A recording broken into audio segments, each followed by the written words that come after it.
How to add Tron network to Trust Wallet. The very first thing you want to do is to head over to your application Trust Wallet.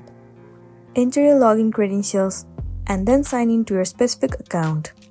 Well, Tron is natively supported on Trust Wallet application. Well, in order to enable the Tron, you will need to enable the Tron coin itself. And that can be done by clicking on this icon at the top right corner. In the source bar, you will have to search for Tron.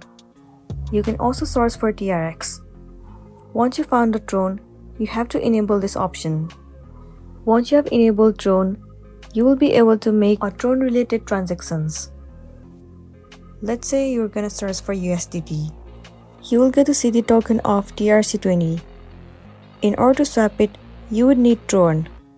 And that Tron is what you are using for gas fees. So that's all for today, and this was a tutorial on how to add Tron network to Trust Wallet. Make sure to smash the like button and consider subscribing if you found this video helpful. And if you have any queries, you can drop it down in the comment section below. We'll see you in the next one.